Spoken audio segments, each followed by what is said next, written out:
Anticipation really lies at the heart, of course, of futures thinking. It was a complete and utter revelation to suddenly discover this intersection of ethnography and design in the applied setting. So there's this tension that I see in how the Bay Area identifies itself, as well as how others from the outside sees the Bay Area. It was always the place I went for nourishment, excitement, to feel present among people that I could imagine were experiencing some of the same challenges, opportunities, dilemmas that I felt I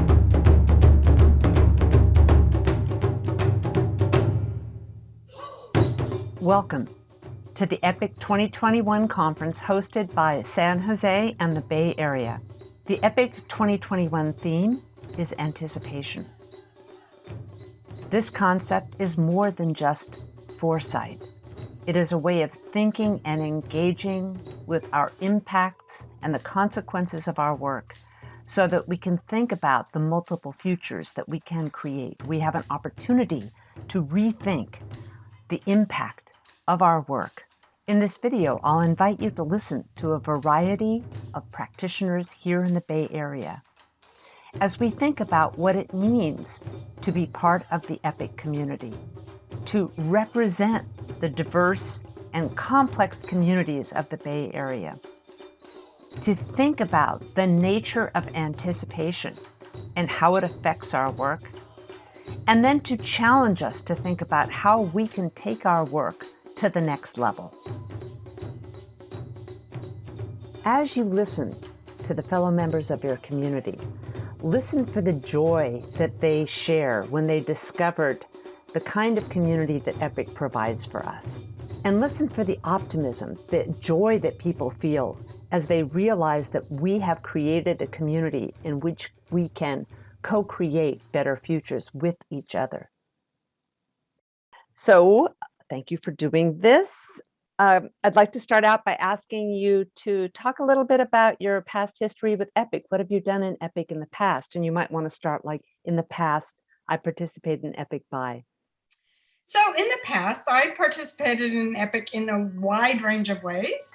I actually served on the steering committee for the very first time that we met, not knowing it was going to become a regular thing.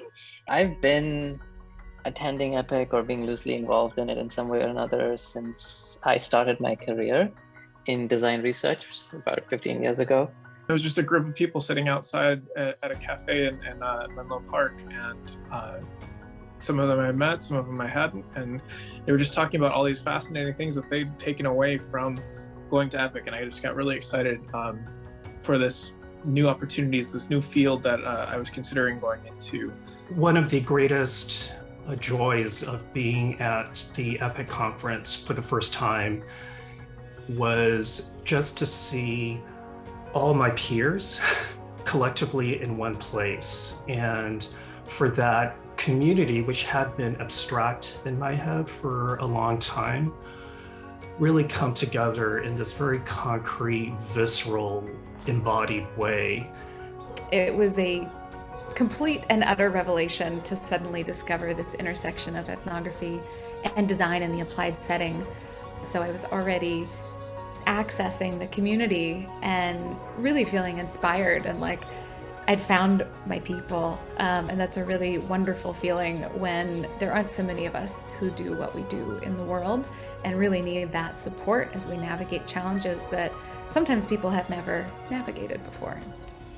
And it's always really inspiring to see just the dedication to the work, to the craft, the insights that people create. But also recognize how much we were able to have our hands on not just really interesting work, but vitally important to sort of be in these sites doing this kind of work in a way that we could inform things. Even when I saw the theme first pop up on the website, I was like, anticipation, okay, cool. I wasn't even thinking about all the foresight and goodness that I'm used to talking about, but I'm just thinking about in terms of the, like, somebody bought me a present, what could it possibly be?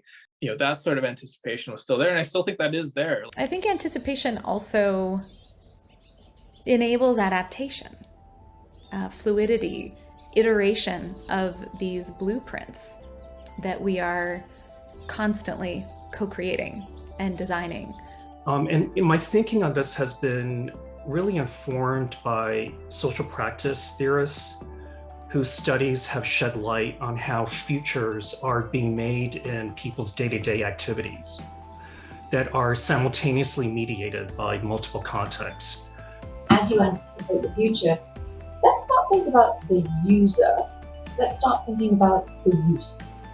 Because then we start to dissolve some of those assumptions of stereotypes about the person.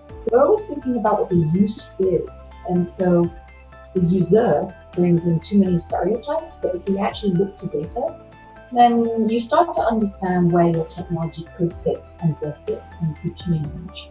And really, this work has been applying ethnographic approaches to understanding all the different new things that people are doing today, the new ways they're using technology, the new choices that they're making, experiences that they're having, and how those could lead to different kinds of futures. So it shapes at the sort of micro level phenomenologically, but of course also shapes in the broad sense of the mission and goals of an organization like Waymo and many others here about trying to impact society, our regions and environments in ways that help bring about a better future, in our case, a safer future, a more ecologically clean and sound future. Weaving in the indigenous practices of seventh generation thinking and thinking about the legacies we leave. What if we were to design, research, create something that we would never see, that would come about in 500 years? That's the type of thinking that is really challenging in a business context that operates on quarterly earnings, but also leads to fundamental, true paradigm shifts. One of the things that I know has always been important to me, and it's both something that I feel has been realized, but I always feel like we could do even more to realize it, which is to really take advantage of EPIC as a resilient community of people who are up for challenging ways of thinking and challenging problems. I think it's really critical that we always take this lens of looking at the past and stretching the timeline at least a little bit to generate the types of inquiry and inspiration that we need to really bring value to a topic or a study. And it's really, it's difficult to keep up, especially when there's so much evidence when you go looking for it of how things aren't working. So never going into that anticipation completely blind. But it is kind of necessary to at least assume that we can do better. And so, the thing I always hope for is that we will continue to find a way to let ourselves be vulnerable, but also ask almost a lot of each other and not shy away from the difficult and challenging questions we ask, that we don't just seek new information, but that we seek real kind of understanding and an openness to debate. So, that's my encouragement to anybody else who is ever sitting there saying, oh, wait, but, is that really true? The encouragement to say, speak up. Let's let this community be one in which those are what we seek. We want those questions forwarded rather than you walk away having sat on it and it not being aired. As your hosts, I hope that you've enjoyed this video welcoming you to the Bay Area, engaging you in the broader EPIC community, and asking you to think about how you will incorporate anticipation into your work and into the conversations that you're about to have. I invite you to consider taking that next step into difficult conversations, engaging with more complex questions, and thinking about our impact beyond the requirements of our everyday work.